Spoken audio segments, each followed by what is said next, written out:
Assalamualaikum warahmatullahi wabarakatuh.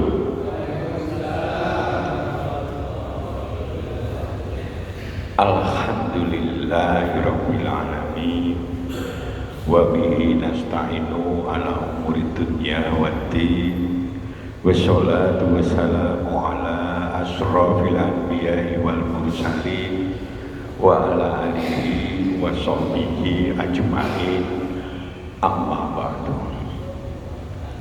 Bapak Ibu, saudara-saudara sedaya yang dirahmati Allah, mari kita awali kajian kita ini dengan membaca basmalah.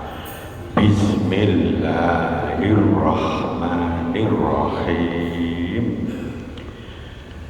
Bapak Ibu, saudara-saudara sedaya, ini kita diminta untuk ngisi lagi, dan ini juga disemangati oleh tahun baru Hijrah. Betapa hanya satu-satunya di dunia ini yang memutuskan tahun barunya didasarkan dengan semangat hijrah. Biasanya yang lain-lain itu didasarkan dengan hari kelahiran. Tetapi dalam Islam berdebat secara matang, akhirnya titik kunci yang penting di dalam kehidupan kita adalah hijrah. Titik di mana usaha yang sungguh-sungguh selama 10 tahun Rasul kita dengan berbagai halangan-halangan yang luar biasa, karena memang merubah itu sesuatu hal yang gak mudah, dianggap hal yang baru, dianggap akan merusak tatanan yang lama, walaupun itu jahiliyah. Gak banyak yang sudah ikut, tapi untuk menunjukkan jihad kesungguhan itu pada titik-titik tertentu Allah memberikan jalan keluar. Walladzina jahadu fina lanahdiyanahum subulana. Ini perlu dimaknai. Kadang dalam kehidupan kita ini barangkali mendapatkan titik-titik kesulitan yang luar biasa. Terus bersabarlah, berjihadlah dengan seluruh jiwa raga yang diniati dengan fina di dalam jalan Allah. Pak, insya Allah ada suatu titik belok di mana Allah akan memberikan jalan keluar, dan itu sudah dicontohkan oleh perjuangan Rasul kita. Ini harus jadikan semangat. Bagaimana sih Indonesia ini bisa luar biasa memberdayakan kekayaan yang kalau dibagi setiap bulan aja bisa puluhan juta per orang bisa menikmati kekayaan itu. Tapi kenapa sekarang kok belum? Kalau kata PBB itu aneh lagi, kemiskinan di Indonesia ini meningkat 192 juta. Kalau dasar perhitungannya PBB saat ini gitu. Nah, kekayaan yang seperti itu ternyata korupsi di mana-mana dan sebagainya. Nah, titik-titik itu pasti kita renungi. Nah, mari di semangat hijrah ini titik mana yang salah satunya itu penting, maka saya ingin setidaknya sharinglah bahwa titik kunci itu adalah ayo kita membina diri kita sendiri, pribadi kita terutama, apalagi kalau kita jadi pejabat, untuk menjadi khalifah fil ard yang memang itu dituntunkan Islam, dan itu harusnya diberikan hadiahnya kepada orang-orang yang beriman. Neng kenapa kok kita rasanya sulit sekali? Saya dapat banyak konsultasi itu, yang paling sulit adalah manakala terjadi perubahan, pergantian, sudah sepuh ganti gitu, susah sekali mencari kader baru yang luar biasa, yang lebih baik, karena kita tidak pernah secara serius menyiapkan kader itu, sehingga akhirnya begitu. Padahal kalau sudah ketemu pemimpin yang benar, jos, berubah, pabrik yang rugi bisa untung dalam waktu yang relatif singkat, setahun atau 2 tahun. Negara yang carut marut bisa bagus. Atau sebaliknya, ketemu pemimpin yang nggak karu-karuan, bukan ahlinya, hancur-hancuran dimanapun.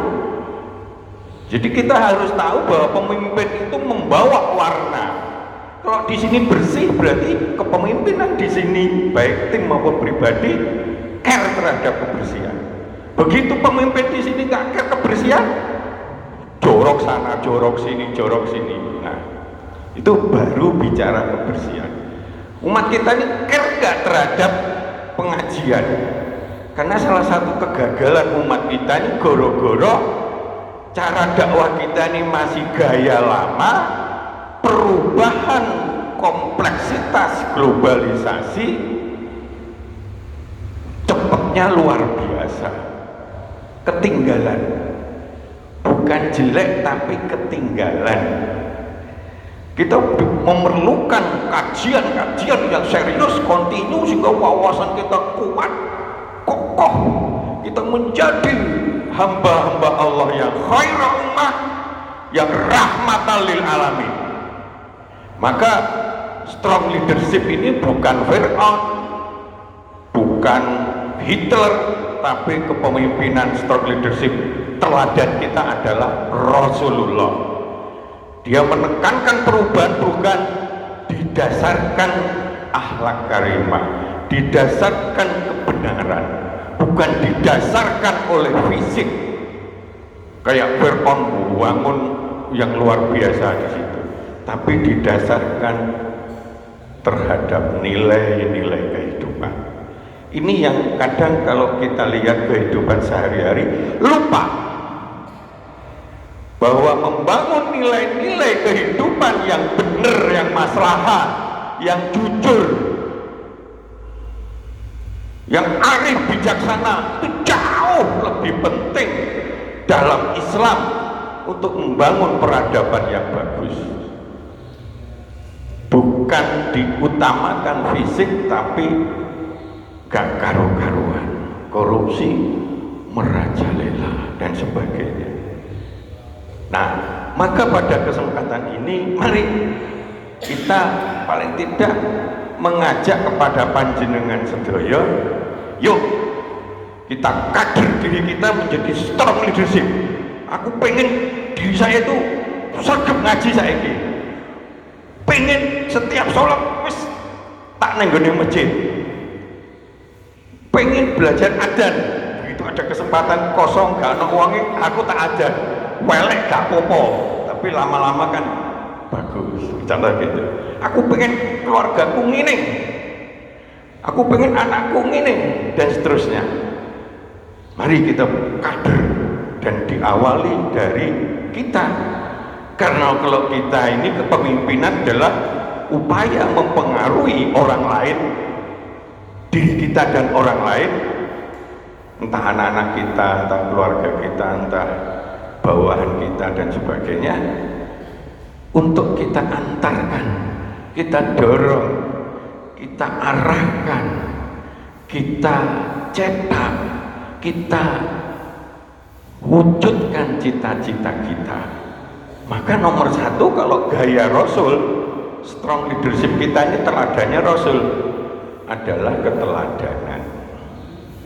Jadi kalau pada waktu hijrah, Rasul carry, bukan di depan.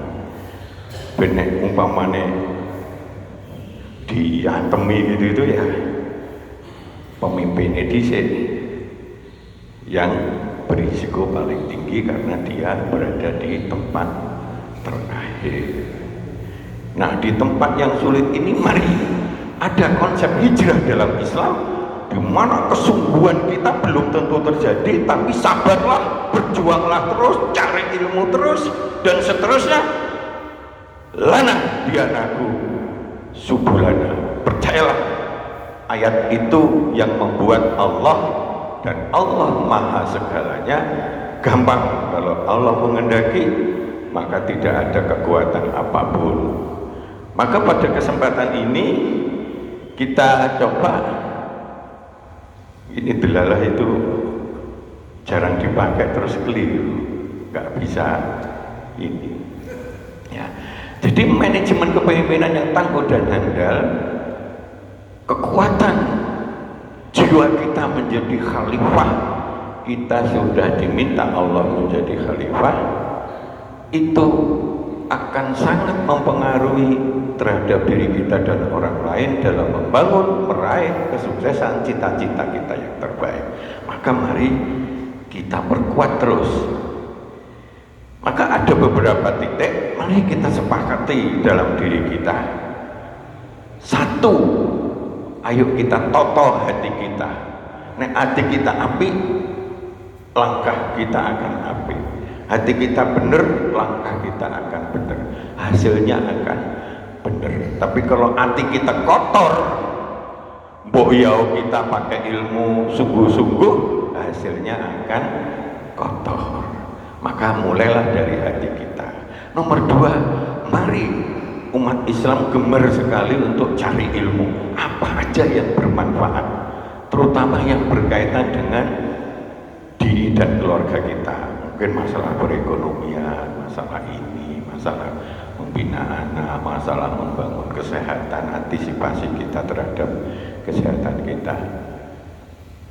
Di dalam konsep mencari ilmu ini kita harus pelajari serius, pahami serius, harus kita tuntaskan, itu sampai kita imani.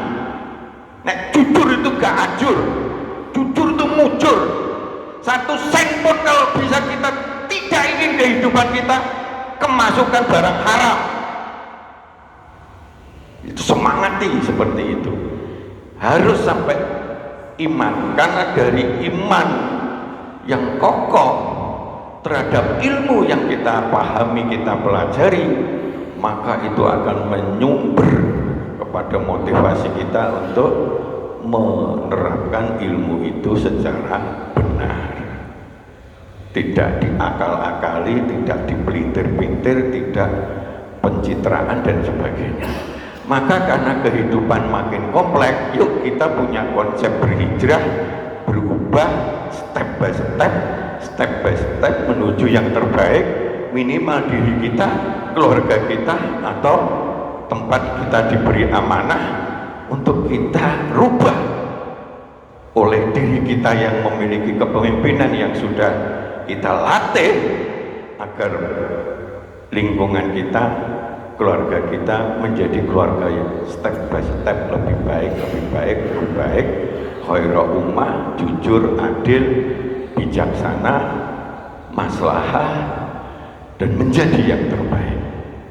Semangat itu ayo kita mulai menyongsong hijrah kita ini, memperingati hijrah ini. Nah, ini contoh beberapa bulan sebelum hijrah ada filmnya, betapa Rasulullah itu dihancur leburkan oleh musuh-musuhnya. Tapi menggunakan kata-kata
Kok nggak bisa bunyi ini?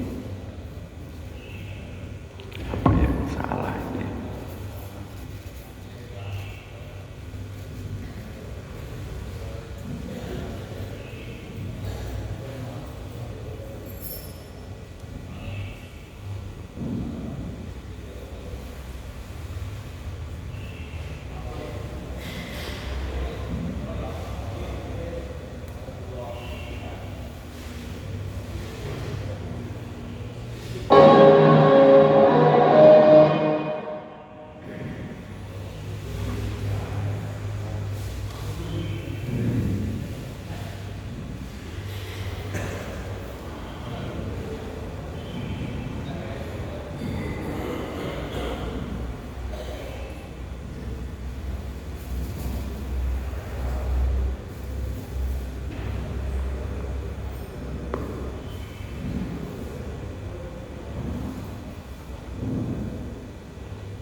بأسر الله أنت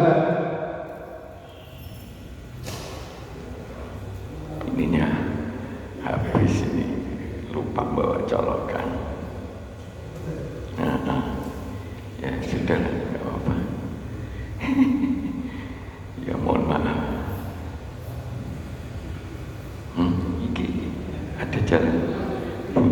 Iya, bunyi.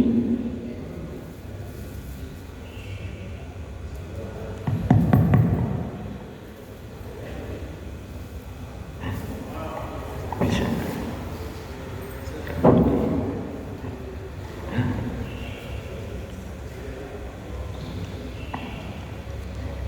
Tapi nggak bunyi ini.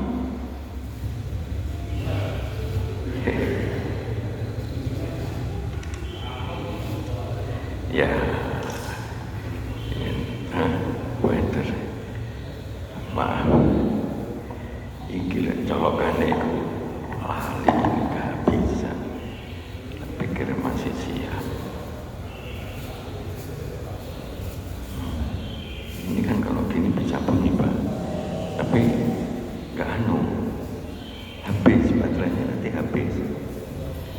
Oke. Mohon maaf.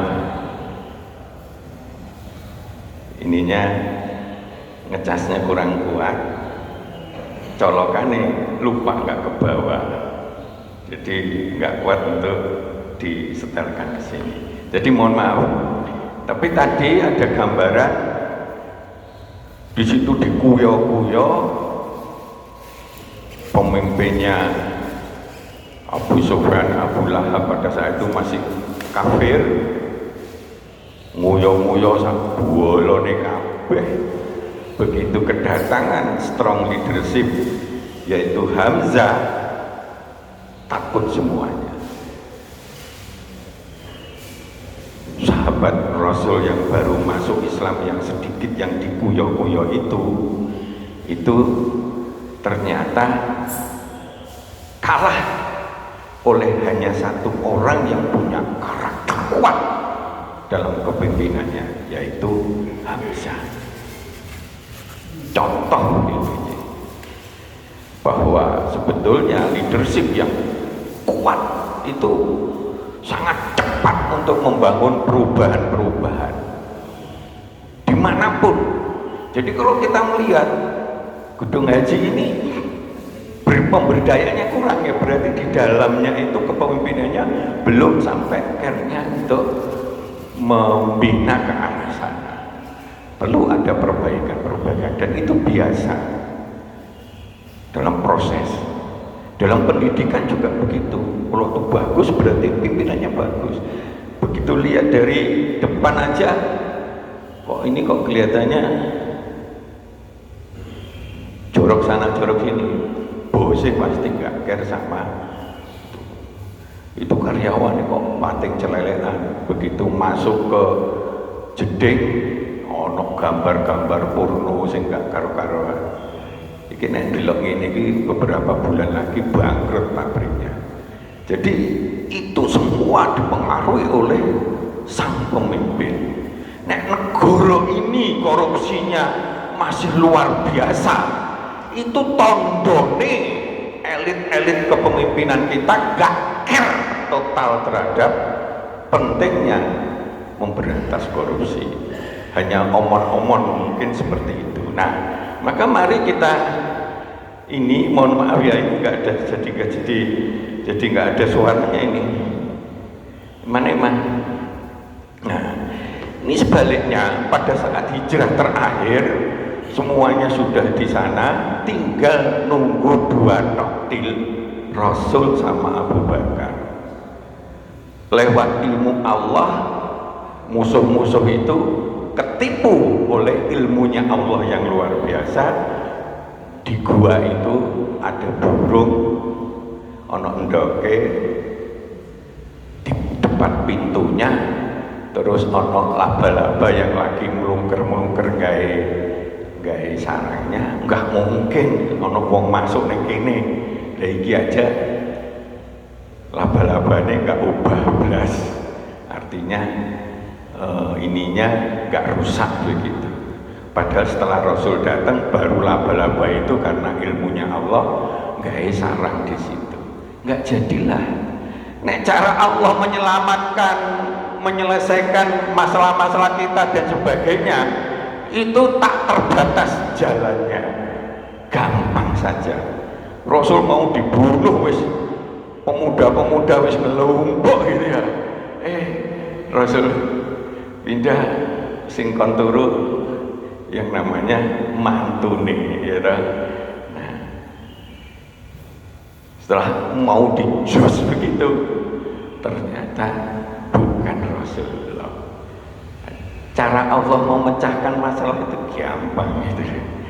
Iran bome gak karo-karo kan, Israel rodok kayak sementara gitu ya. Nah, kalau nggak hati-hati bom terus 1 bulan lagi entek itu Israel itu sampai misalkan sampai Iran karena dilalai bomnya akeh banget. Ini contohnya sepele. Jadi mari. Nah, ini ada film sebetulnya ingin menunjukkan pemimpin yang real. Islami itu pasti mencintai rakyatnya, umatnya, dan umatnya mencintai sang pemimpin. Gak berani menghujat, akhirnya ketaatan bisa dibentuk karena pemimpinnya itu wis bener, sidik amanah tablek watona, berkorban habis-habisan. Kayak Rasul kita itu begitu ada orang minta baju ngono ya diwenehi, dia baru mau makan kurma, itu pun cuma sedikit, perutnya wis diganjel 2 batu. Ana wong minta dikasih, walaupun dia pamer dulu, ya Rasul saya nggak makan, lapar sekali, tak ganjel 1 batu. Rasulullah malah ganjel 2 batu. Tapi dasar Rasul, kepemimpinannya memang penuh pengorbanan, penuh pengabdian, penuh keikhlasan, penuh keteladanan, penuh membangun kebenaran dan contoh-contoh yang baik, di mana berbasiskan yang namanya akhlak karimah, maka semuanya bisa berubah. Sampai sekarang pun kita nggak ketemu Rasul, termasuk kita ini dibanggakan oleh Rasul. Nggak ketemu sama Rasul aja, keimanan kita terhadap Islam luar biasa. Nah, jadi dalam kepemimpinan ilmu ini gampang. Nek anak buahku sayang, mencintai, taat, dan mengikuti keteladanan-keteladanan, dan pimpinannya memberikan contoh, nggak korupsi, nggak pencitraan, nggak janji bohong, misalkan seperti itu, apa sing dia omong dilakoni, insya Allah akan cepat sekali perubahan peradaban itu menuju dalam kebaikan. Karena basisnya nilai. Kalau basisnya fisik, maka semakin semarak tiba-tiba itu. Akhirnya hanya orang tertentu yang sugihnya ada karu-karuan, yang lainnya susahnya ada karu-karuan. Nah, maka mari kita di sisa usia kita ini yang sudah semakin rentah, ayo semangati lagi di tahun hijrah ini untuk mendidik kita menjadi strong leadership, mempengaruhi diri, mempengaruhi orang lain, keluarga kita, hal-hal yang baik yang sesuai dengan tuntunan Islam, belajar sing tambah tenanan kepada ini dan seterusnya. Maka mudah-mudahan kehidupan kita yang semakin terbatas itu kita bisa mempersembahkan kepada Allah nanti suatu perbuatan yang soleh. Jangan seperti disinggung di Quran, laula akhartani ila ajalin qarib wa asadaqa wa aku minas sholihin. Wis telat jaluk diuripne neh ben jadi berbuat baik, padahal sudah waktunya dia dipanggil. Nah, mumpung belum di sana, ayo minimal diri kita, keluarga kita, lingkungan tempat kita diberi amanah di pekerjaan manapun. Nah, mari kita membuat karakter kita menjadi khalifah yang tangguh, handal, dan bisa mempengaruhi kemaslahatan di seputar di mana kita memimpin. Ya. Maka di dalam banyak hal itu sudah jelas sekali bahwa setiap kalian adalah pemimpin. Jadi dimulai dari mana? Dimulai dari diri kita. Dan kemudian setiap kalian pemimpin, dan setiap pemimpin akan dimintai pertanggungjawaban atas yang dipimpinnya. Sebagai contoh, seorang imam adalah pemimpin yang akan diminta pertanggungjawaban atas rakyatnya. Nah, jika urusan diserahkan bukan kepada ahlinya, maka tunggulah kejadian kehancurannya. Itu dalam hadis Bukhari. Jadi kalau negara kita ini masih kudune sugih nggak karuan tapi pengangguran banyak sekali, utang yang titi, korupsi di mana-mana, berarti ada yang nggak beres. Sing didelok bukan rakyatnya, sing didelok kelompok pemimpin yang mengatur negara kita. Maka mari kita suatu saat semangati nek milih pemimpin itu kudu bener, kudu sing mumpuni, entah DPR, entah apapun, entah apa, entah bupati sampai kepada presiden dan seterusnya. Nah, saya mendengar Rasulullah Shallallahu Alaihi Wasallam bersabda, tidak seorang pemimpin pun yang mengurusi perkara kaum muslimin kemudian dia tidak bersungguh-sungguh. Pemimpin yang tidak bersungguh-sungguh, asal-asalan, belum nerima duit tapi dia tidak sungguh-sungguh, mereka tidak mendidik, mereka tidak menasihati, tidak memberikan contoh, kecuali pasti tidak akan masuk surga bersama mereka. Loh, ini ancaman gambarnya dalam Islam. Pemimpin sing sakarepe dhewe mung asal-asalan itu diancam untuk menjadi orang yang bukan ahli surga. Nah, tidaklah seorang hamba yang diserahi Allah untuk memimpin rakyat lalu ia meninggal dunia dalam keadaan curang, nyolongan, nipu, sering bohong, kecuali Allah mengharamkan dia masuk surga. Itu hadis-hadis sahih semuanya termasuk Bukhari. Nah, maka kita lihat ciri khas pemimpin dicintai dan mencintai, sehingga pada saat fenomena akhir Rasul dipanggil Allah, sing metu itu justru ummati, cik kuatir ummati nanti tidak sesuai yang dia harapkan, walaupun dia sudah diberi hak oleh Allah menjadi satu-satunya Rasul yang diberi hak untuk memfasilitasi kekurangan kita. Maka nggak ada salahnya kita bersolawat sama Rasul sebanyak-banyaknya. Wong Allah aja bersolawat kepada Rasul kita.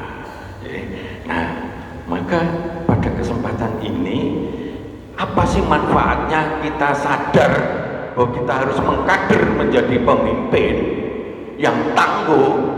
Nomor satu,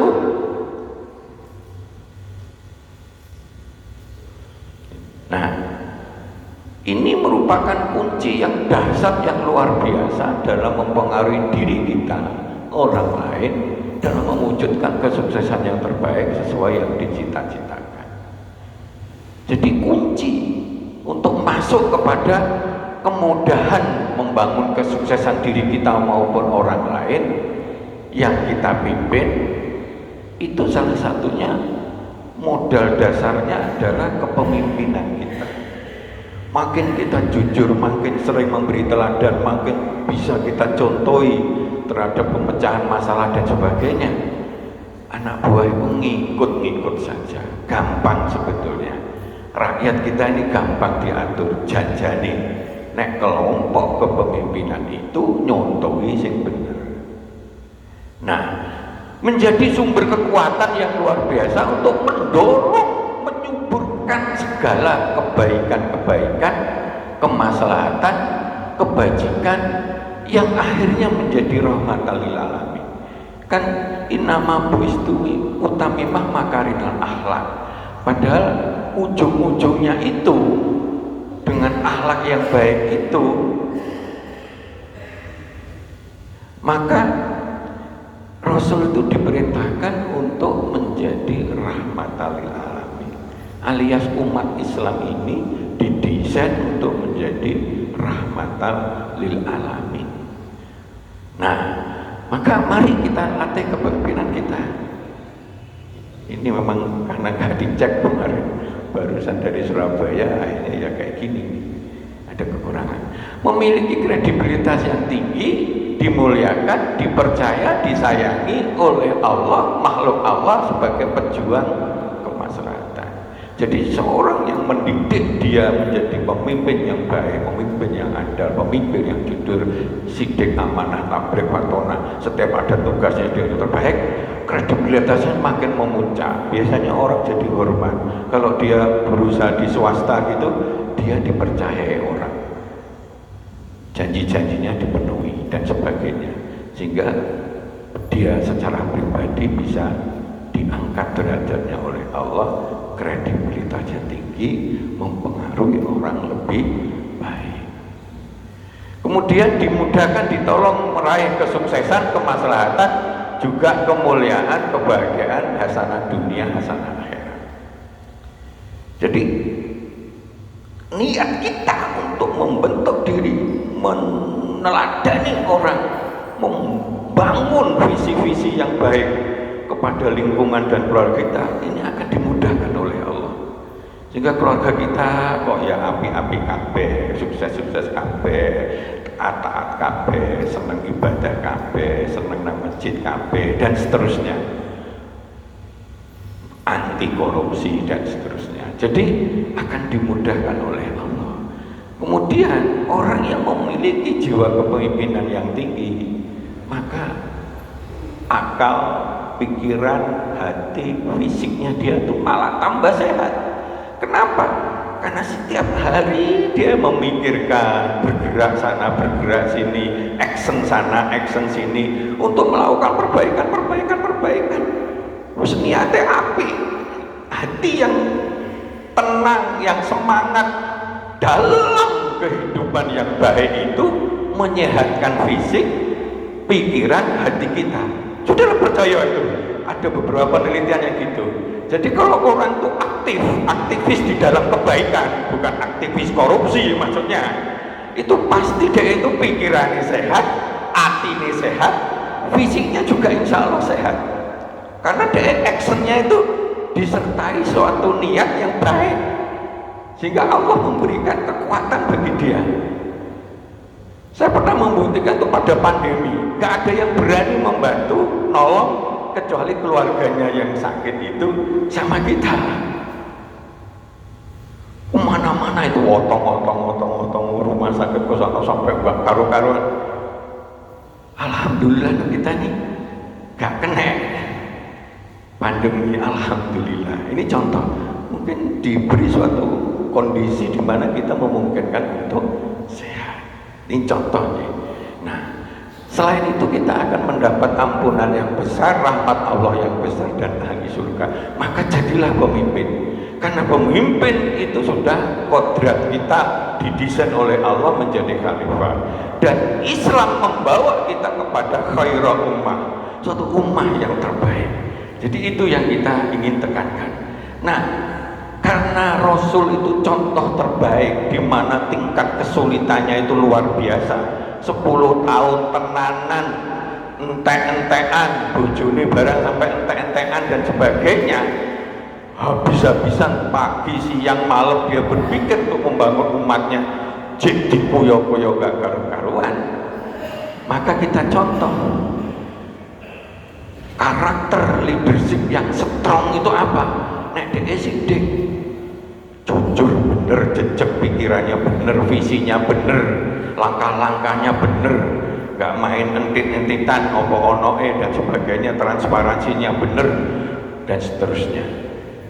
Disesuai dengan koridor Islam dan seterusnya. Koridor Islam itu jangan mengayakan kelompok kecil. Dalam koridor Islam sangat mementingkan untuk kita justru lebih care terhadap wong cilik, wong teraniaya, mustadzafin, bukan nyenengne wong sing kelompok kecil, elit-elit yang nanti dia dapat bagian cepleretan yang mungkin memperkaya diri kita. Itu salah, itu niatnya salah seperti itu. Maka strong leadership ini kita endorsement-kan, kita sharekan itu. Ayo kita jadi orang yang sidik, jejak lurus, atine, visinya bener, ilmunya bener dan sebagainya, jalannya bener, jujur, adil, bijaksana, wis pokoknya yang bener-bener itu dikelompokkan dalam sidik. Kemudian amanah itu masalah tanggung jawab. Bagaimana dia melihat tanggung jawab itu menjadi bagian misi suci dia. Rasulullah itu pada waktu terakhir mau dipanggil oleh Allah, masih ngetes itu. Aku itu sajane wis bener nggak sih? Ada nggak yang belum saya sampaikan? Ada nggak? Oh, sudah Rasul, sudah. Malah si Ukayah itu neko-neko. Oh ada Pak. Dulu mengenai badan saya, disuruh buka dan sebagainya. Padahal niatnya untuk ngeloni, untuk saking rindunya sama Rasul. Ini contoh, ya. Amanah itu akan membesarkan wawasan kita, kreativitas kita, ilmu-ilmu kita, kekuatan kepemimpinan kita, manakala amanah itu ditunaikan dengan baik dan benar, gak asal-asalan. Karena kalau asal-asalan, apalagi dicampuri dengan ngedet bikin proyek itu, ya pokoknya nanti melebu, orang melebu nang kantong ide, dapat bagian dari bacaan dan sebagainya. Amanah ini harus ditunaikan. Gak ada ceritanya amanah sebagainya. Perintah Allah, amanah itu harus ditunaikan, dituntaskan. Kalau kita jadi pemimpin keluarga, ya tuntaskan sampai mati. Kita tetap akan membina anak terus. Sakuati kita, itu amanah harus sampai kepada sana. Tabligh itu mendakwahkan, memberi contoh, memberi keteladanan, ya kajian macam gini, memberi pengarahan, ngasih training sana, training sini. Intinya tabligh itu menyampaikan kebenaran, kebaikan, baik itu berupa ilmu-ilmu maupun operasional prosedur di lapangan, yang itu membuat aturan nanti bisa lebih baik. Jadi tidak tabligh itu hanya berdakwah, tapi sambil memberikan contoh, sambil membentuk, sambil memberikan suatu wawasan, sambil berdakwah sana sini, sehingga tercipta culture budaya yang islami di dalam lingkungan kita. Intinya begitu. Nah, fatona itu mengacu kepada kemampuan pikir kita untuk problem solving. Pemimpin yang kuat harus bisa memberi contoh. Kalau ada kesulitan yang sulit, ini tak contohin ini kabeh. Ini kalau begini kita atur gini. Akhirnya ternyata terbukti di lapangan selesai. Akhirnya dia bisa menjadi teladan di dalam urusan memperbaiki problem solving, dan itu semuanya harus dimulai diri sendiri. Nah, ciri khas utama insan yang memiliki karakter kepemimpinan yang kuat dan tangguh, dia selalu ingin mengatur dirinya, nggak merasa wastagna, cukup enggak. Aku pengen golek ilmu, aku kok melihatnya ada masalah ini kok, saya sering loro di daerah sini ya, tak golek ilmu di sini. Aku kok susah yang ngandani anak saya, tak golek ilmu nih, bagaimana cara ngandani anak sebagai ekonomi kok berantakan ya, bagaimana caranya golek ilmu agar ekonominya itu nggak berantakan, dan seterusnya. Maka seorang pemimpin, karena dia akan menjadi contoh, maka dia selalu ingin mengkader dirinya, mengevaluasi, memperbaiki terus dengan karakter kepemimpinan yang kuat, tangguh dan handal yang berkualitas sebelum memimpin orang lain. Pantas nggak saya itu mengendos, mendorong, merekayasa anak saya biar jadi pejabat super tinggi misalkan, padahal dia itu lolok misalkan seperti itu. Itu gak karakter pemimpin yang benar menurut Islam. Nggak ngasih contoh sih apik kok. Padahal the right man, the right place. Tunggu kalau orang itu dipimpin orang yang nggak mampu, jebol di situ. Jadi kalau kita ngerekayasa untuk mendudukan orang yang nggak mampu di satu titik karena amplopnya banyak, itu zalim menurut saya. Dia memasuki visi cita-cita yang kuat, yang baik, yang benar sesuai dengan tuntunan Islam, telah diimanannya secara kuat. Dia punya cita-cita, visi, aku pengen pabrik ini. Oh, ini baru ada isu usulan, aku pengen punya tower bedogor gitu ya Pak. Kalau itu ya Pak ya. Nah, visi-visi seperti itu perlu, walaupun perlu didiskusikan enaknya terbaiknya bagaimana. Tapi visi gambaran, aku pengen ini bisa bermanfaat. Wis ono iku, wis pokoknya. Nah, itulah contoh kepemimpinan yang akhirnya berusaha diwujudkan. Jadilah lebih baik, jadilah lebih baik, jadilah lebih baik. Kemudian niatkan dengan kemauan yang keras untuk totalitas memberdayakan semuanya. Terus kemudian yang terakhir, dia selalu ingin mempengaruhi, membina, meneladani, mendidik, memotivasi, mensinergikan, memberdayakan dirinya, memberdayakan anak buahnya, memberdayakan orang lain dengan sungguh-sungguh, dengan cara berbasiskan visi, kebenaran, keteladanan, ketekunan, ilmu yang luas. Kalau dasarnya mau pengen ngedit untuk bagian dari itu nggak baik. Jadi seperti itu. Ini sebetulnya ada banyak film-film, tapi rasanya nggak ada suaranya, jadi tidak enak. Itu memberikan gambaran saja kepada kita bahwa kepemimpinan itu intinya mempengaruhi diri sendiri dan orang lain untuk berbuat lebih baik sesuai dengan Islam, sehingga kita berperan menjadi khairun nas anfa'uhum linnas, harus bermanfaat. Saya kira intinya di situ. Mudah-mudahan tergerak hati kita. Wis aku wis sepuh wis ini, aku jadi duwe PR, anak gurung sukses di sana orang ini, aku gurung sukses ini, aku gurung kulino nang masjid, aku gurung kulino ngaji rutin. Tembakan kepada diri kita, sekarang kita harus semangat sebelum saya mempengaruhi orang lain. Anak itu ndelok kita, nek bapak elomo, aweh-aweh sana, aweh-aweh sini, biasanya anaknya gampang lomo. Iki kok care sosial, ikut pengajian, ikut ini, ikut kerja bakti, biasanya anaknya gampang niru. Jadi seperti itu. Oke. Nah, saya kira waktunya sudah mepet. Ini nggak ada suaranya, mohon maaf. Kita akhiri. Kalau ada yang mau sharing, monggo. Tapi pesan untuk membangun kepemimpinan dalam diri kita, kemudian ditularkan kepada keluarga kita, lingkungan kita untuk menjadi yang terbaik, mulailah pada diri kita. Kita harus jujur, kita harus memberi teladan, kita harus punya jiwa sosial yang baik, kita harus lomo, kita harus baik-baik. Mudah-mudahan lingkungan kita bisa terpimpin dan kita menjadi salah satu bagian kelompok yang membangun kemaslahatan, jadi bagian dari khairah ummah. Ngaten kemawon dari saya. Kita akhiri. Ada yang mau disampaikan?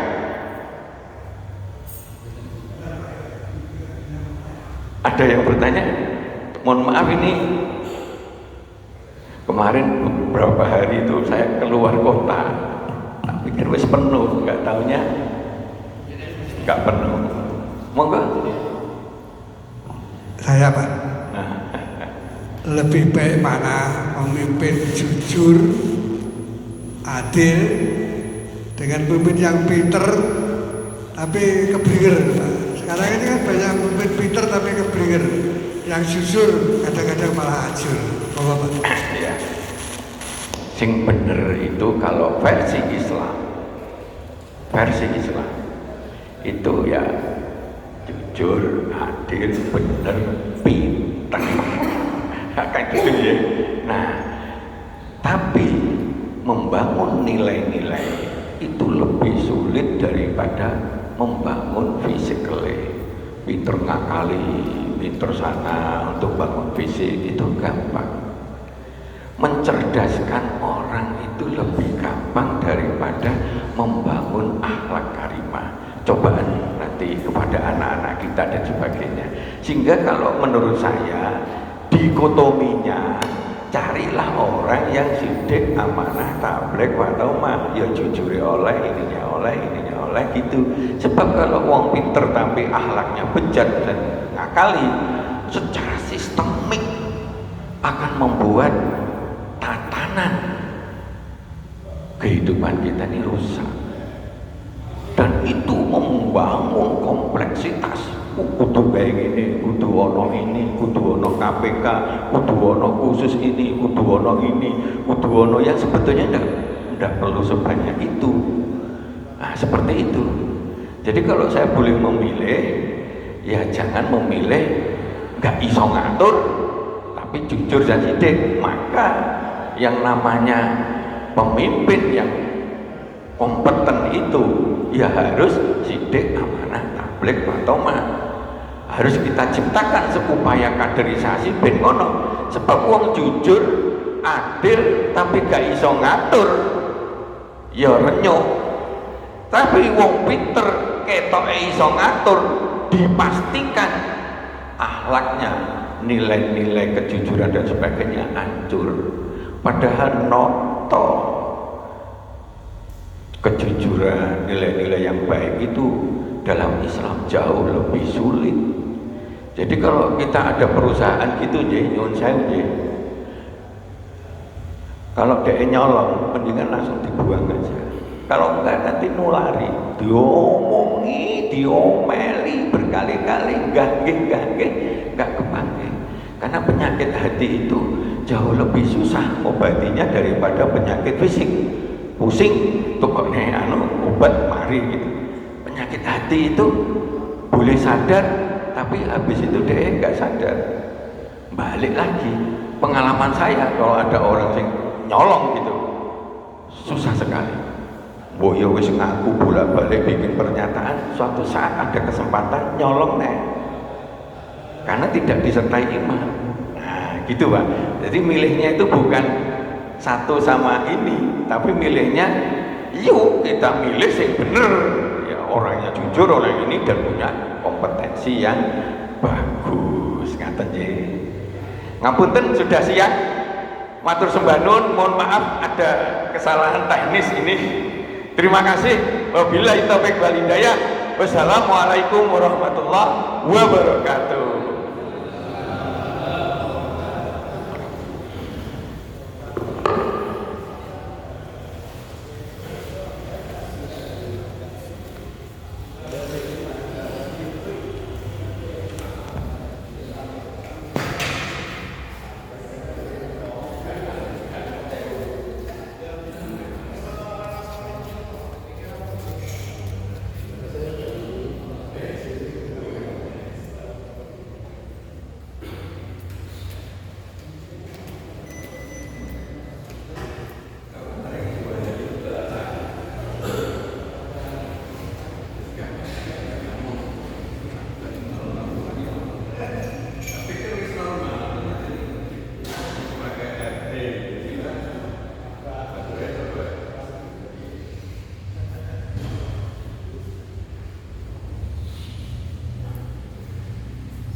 Aman.